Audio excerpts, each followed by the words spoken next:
The world mourns Pope Francis this Monday night. He was just so humanitarian. He had such a big heart. His humility, the causes he championed, the barriers he broke, and what's known about his funeral. Plus, 1 week until Election Day, what the latest polling reveals and the dire predictions about the federal NDP's future.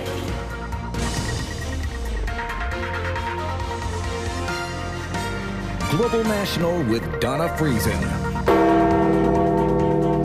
The bells tolled in St. Peter's Square today announcing the death of Pope Francis, a man being mourned by Catholics and praised by people all over the world. Pope Francis died just 1 day after he appeared in his wheelchair to bless the faithful in St. Peter's Square on Easter Sunday.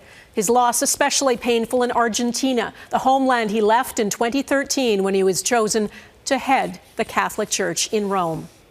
Good evening and thanks for joining us. The Vatican has revealed Pope Francis died from a stroke that caused irreversible heart failure. He had been gravely ill for weeks with pneumonia, but his appearance yesterday at that Easter Mass was a hopeful sign. However, he died this morning at 7:35 a.m. Within hours, his residence was sealed shut, a move that symbolizes the official end of his papacy and starting a chain of events that will culminate in a conclave and the choice of his successor. We have extensive coverage tonight, beginning with Redmond Shannon at the Vatican. Redmond. Donna, there is only one word to describe how worshippers here in the Vatican feel today, and that is shock. Locals and visitors alike were completely caught off guard by the news. I felt so sad when I read that Pope died, because he died all of a sudden. It was a bit shocking because we planned to visit the Vatican today. Pope Francis's death follows weeks of updates from the Vatican indicating slow and steady improvements in his health since leaving hospital after a 38-day stay for double pneumonia. The pontiff's passing less than 24 hours after his appearance at Easter Sunday Mass, blessing worshippers, albeit with a weakened voice. Cari fratelli e sorelle. Francis calling for an end to all wars, in particular what he called a deplorable humanitarian situation in Gaza. We were delighted to see him yesterday morning, but truthfully, all of the priests who were present for the Mass, there was a sigh amongst us all when we heard his voice. It was so weak. Carissimi fratelli e sorelle. The Vatican said Francis died at 7:35 a.m, later revealing he died of a stroke and heart failure and had fallen into a coma. Reaction came in from every corner of the globe. King Charles and Queen Camilla, who met with Francis this month, called the Pope's death devastating. Italian Prime Minister Giorgia Meloni, who visited him in hospital, said it was a privilege to share a friendship with the Pope. And the president of his native Argentina, Javier Milei, said it was an honour to know the Pope, despite their ideological differences. And we're learning tonight that the Pope made special requests about his funeral, including that he not be buried here at St. Peter's Basilica in the Vatican, as is tradition, but instead at Rome's Basilica of St. Mary Major. He asked that his tomb be simple and without particular decoration, and we understand that that tomb and the burial will be funded by a private, unnamed benefactor. The Vatican, meanwhile, says that the Pope's body will be brought here to St. Peter's Basilica as early as Wednesday for mourners to pay their respects. No date has been set as of yet for the funeral. Donna? Okay, Redmond Shannon at the Vatican, thank you. Yusuf. Buonasera, Santo Padre. Buonasera, come stai? That was back in January. Pope Francis always made time to check in with a tiny Christian community in Gaza. He began calling this church when the war began almost 2 years ago, and he kept calling virtually every evening, even when he was sick. The pastor says the congregation is heartbroken. He called us during all this war, this horrible war, for more than 1 year and a half. Daily, he called us and to ask for peace, to pray for peace, and to give the blessing for all Gazan people and for all the Palestinians.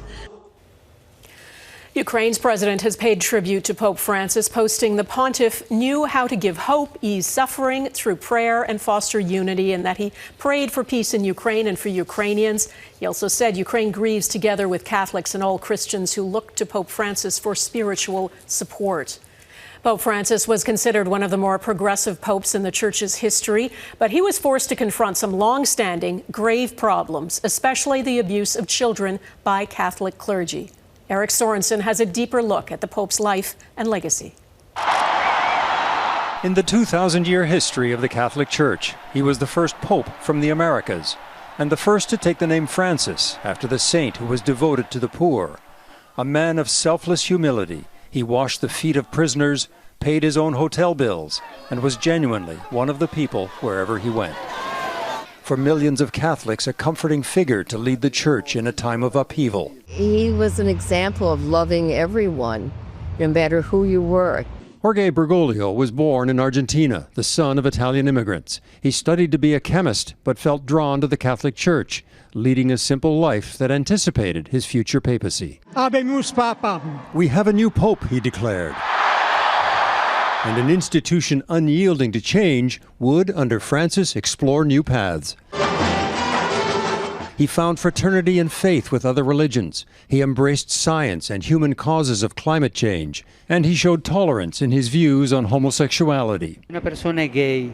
If someone is gay, he said, who am I to judge? Chi sono io per giudicarla? But Francis inherited a pervasive crisis that began before he was pope and only intensified under his watch. Sexual abuse in the Catholic clergy. The enormity of wrongdoing reached all over the world and into all corners of the Church. Francis convened an unprecedented summit at which senior members of the Church were finally and openly self-critical. Wounds have been inflicted by us, bishops, on the victims. There was another disgrace that all recent popes before Francis had brushed aside: the Church's treatment of Indigenous people in Canada. Its doctrine that saw their lands taken and generations of children sent to residential schools where they were abused and where many died and were buried in unmarked graves. It was Pope Francis who finally invited Indigenous representatives to the Vatican and, with the world watching, admitted his shame and sorrow. Désolé. I ask for God's forgiveness, and I want to say to you with all my heart, I am very sorry. Francis then came to Canada. Brothers and sisters, let us acknowledge our sins. An apology so many had sought in the land where so many had suffered. The Pope, apologized. It was very emotional. For many survivors from one side of the country to the other, the Pope's gesture was overdue but welcome. For most of his papacy, Francis also steered the Church amid the extraordinary presence of the former Pope, Benedict, who resigned rather than remain Pope for life. In spite of failing health, Francis was determined to make Catholicism more inclusive. Il fissismo delle ideologie. He pushed against rigid ideologies, ruling that priests can now administer blessings to same-sex couples. Yet they, and priests themselves, still cannot be married, and women cannot be priests. So he leaves a familiar sanctuary for the Catholic faithful. On the last day of his life, a final tour around St. Peter's Square, welcoming the faithful and all comers. That was his legacy. Pope Francis made the Catholic Church more welcoming. Eric Sorensen, Global News, Toronto. There are an estimated 11 million Catholics in Canada. Heidi Petracek looks at how the Pope's passing is being felt across this country. At Catholic churches across the country, parishioners who gathered for Easter Monday Mass also came to remember Pope Francis. He was just so humanitarian. He had such a big heart. And he was able to really attract people with his warmth, with his charisma. The 88-year-old described by many as a pope who used his voice to speak for those without. Thinking today about all the people who, for who Pope Francis was really a voice, who felt that maybe they weren't heard in the Catholic Church. His heart bled for anybody that was suffering or in need. That connection to humanity brought about his only visit to Canada to formally apologize for the harms caused by the church's role in the residential school system, a moment that still evokes strong feelings. I forgive him, but I'll never forget what was done. My hope and prayer is that the next pope will have similar traits as this pope. That selection is up to cardinals voting in the coming conclave, including 4 Canadians, among them Frank Cardinal Leo, Archbishop of Toronto, who wrote in a statement, "The Holy Father's humility, compassion, and care for others, most especially the poor and marginalized, has served as a powerful witness. May we honor his legacy." If the Cardinals vote for someone to continue that trajectory, this is a very clear statement about what kind of church they want in the future. A choice that will touch Catholics across Canada and around the world. Heidi Petracek, Global News, Halifax. The Pope's death has happened in the middle of the federal election campaign in Canada, and the leaders paid their respects today.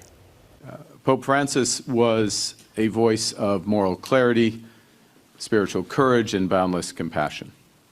He was, in many respects, the world's conscience, never hesitating to challenge the powerful on behalf of the vulnerable. There have been countless millions of Catholics and non-Catholics that have been inspired by his leadership in faith and other domains, and our prayers are with all Catholics as they lay to rest the head of the Catholic Church. It's a significant loss for the Catholic community, and I want to share my condolences on behalf of all New Democrats. Today is the final day of advanced voting, and with 1 week to go until Election Day, the parties are making their final pushes to try to win over any undecided voters. We'll get to the federal Conservatives in a moment, but Mackenzie Gray reports first from the Liberal campaign. In a game of street hockey, Mark Carney's all offense. And that attitude carries over to his politics. In this trade war, just like in hockey, we will win. Polls show talking tough on Trump has helped push the Liberals into the lead for nearly the entire election, but new polling done by Ipsos exclusively for Global News shows the race is tightening. The Liberals down 1 point and now only hold a 3% lead over the Conservatives, who jumped by 2%. At the moment, it's pretty hard to say whether it would be a majority or a minority, given the distribution of the votes. 53% of Canadians say they want a majority government, a word that Carney has so far avoided on the final week of the campaign. We need a government that has a strong mandate, a clear mandate.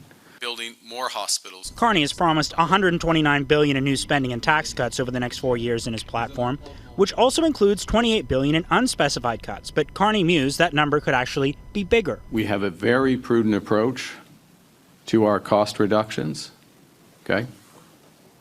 I fully expect that we are going to exceed those cost reductions, but we have a prudent approach to it. Despite the polls tightening, the Liberals spent Monday targeting only 4 ridings in Nova Scotia and New Brunswick that they feel they could lose to the Conservatives, Donna, a sign they feel confident that they'll form government heading into the final week. I'm Touria Izri in Vaughan covering the Conservatives. Pierre Poilievre is in the Greater Toronto area making his final campaign promises. But there are lingering questions about the final price tags. Tomorrow we'll have a platform for all eyes to see, which will bring change to Canada. When it comes to releasing a costed platform, Pierre Poilievre is the last holdout, after advance polls close and following his rivals. Thank you very much. The Conservative leader spent the first day of the last stretch in the GTA, pledging to build 2.3 million homes over 5 years, and attacking Mark Carney's platform, despite not yet releasing his own. As crazy and costly as Trudeau's budget plan already was, Mark Carney's is even worse. And the Conservative leader doesn't have a plan to stand up to President Trump, unless you call surrender a plan. We know that this team is... The Liberals accuse Poilievre of stalling and hiding $140 billion in cuts. First of all, the number is wrong. That is Liberal math. I think we all know that Liberal math doesn't add up. But the poll numbers in the GTA are not in Poilievre's favor. Without those seats, there won't be a path to victory on Election Day. Stephen Harper broke through the GTA's red wall in 2011, as progressive voters ditched the Liberals for the NDP during the Orange Wave. But the potential collapse of the New Democrats could make that less likely this time around. Donna? All right, Touria Izri in Vaughan, Ontario. Thank you. Coming up, why NDP leader Jagmeet Singh says Parliament needs his party.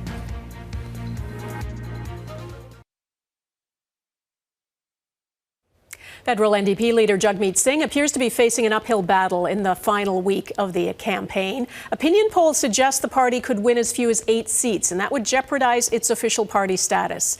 Global BC's Richard Zussman recently spoke with Singh about the future of the party. There is a sense of political desperation from NDP leader Jagmeet Singh, Donna. The next week of the campaign will be focused in places like here in British Columbia, where the party won more than half of its seats last time around. And there are concerns they could lose strongholds here on Vancouver Island and in Metro Vancouver. New Democrats will never support Pierre Poilievre as Prime Minister. We will never support the Conservatives. We have shown you, though, that we can force the Liberals to deliver for people. And we did that with pharmacare, where they said no, and we forced them to deliver. People have already received dental care, and now the final phase will come out in May because we forced the Liberals to deliver, and now everyone in our country will get dental care. As you know, Justin Trudeau's popularity was going down quite a bit when he was Prime Minister. Do you feel that Canadians hold you, in essence, responsible for holding up a Prime Minister that was incredibly unpopular? Well, most Canadians that I meet tell me that they are really happy that we fought and delivered the things that have benefited them. Singh has seen the same polls we have that shows he's in trouble in his own riding of Burnaby Central. But he says that doesn't change the strategy, and he'll be focused on knocking on doors, not in his own riding, but across the country. As for his political future, Singh says he'll ultimately make that decision once the votes are counted. Donna? Okay, Richard Zussman in Victoria, BC. Thanks. We'll have full coverage of the federal election 1 week from today. Watch Decision Canada live on Monday, April 28th, starting at 7 Eastern, 4 Pacific, right here on Global and on all our streaming platforms. Ahead, what the U.S. Defense Secretary is alleged to have done a second time and what it could mean for his future.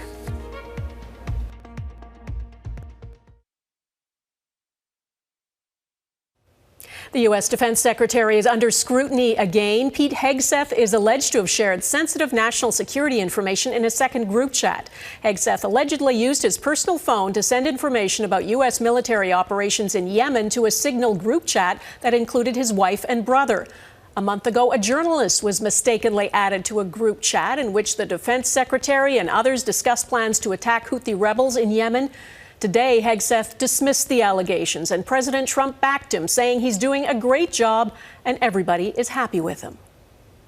A Delta Airlines plane with nearly 300 people on board caught fire at Orlando International Airport in Florida today. Video posted on social media shows smoke and flames coming from the back of the aircraft.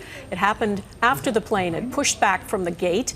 The plane was en route to Atlanta, and all the passengers managed to get out down the inflatable emergency slides. No one was injured. Delta says the fire started in the tailpipe of one of the plane's 2 engines. The Pope's legacy in a highly polarized world, how Pope Francis united people from all faiths.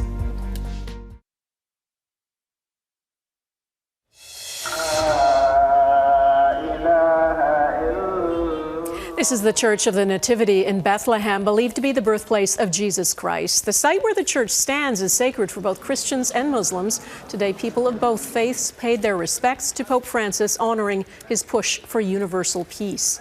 Faith is not something that makes it into the news headlines very often unless there's some controversy with a church or a pope dies. Yet faith plays a quiet foundational role in so many of our lives. Pope Francis knew that, and in a world lacking voices of moral authority, he was seen as a kind of global conscience. From the moment he was chosen, Pope Francis signaled he intended to be a different kind of pope, one for the 21st century.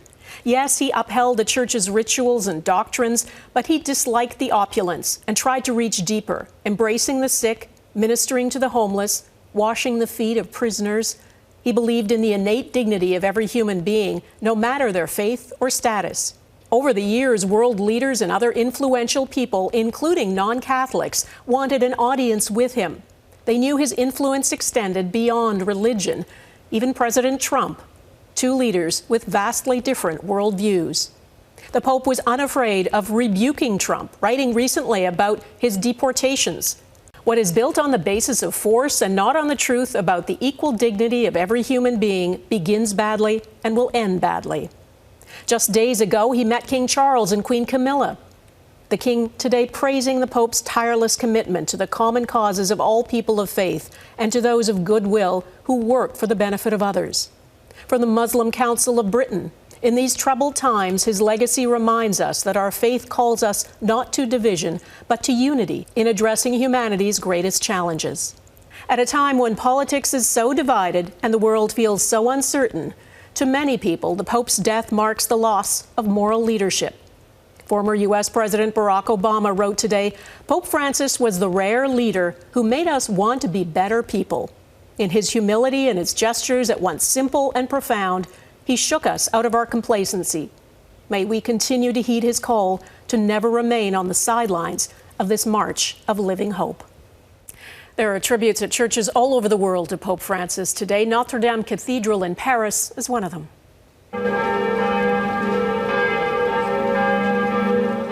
This morning, the bells of Notre Dame rang out 88 times, once for each year of the Pope's life. That is Global National for this Monday. Thanks for watching. Bye-bye.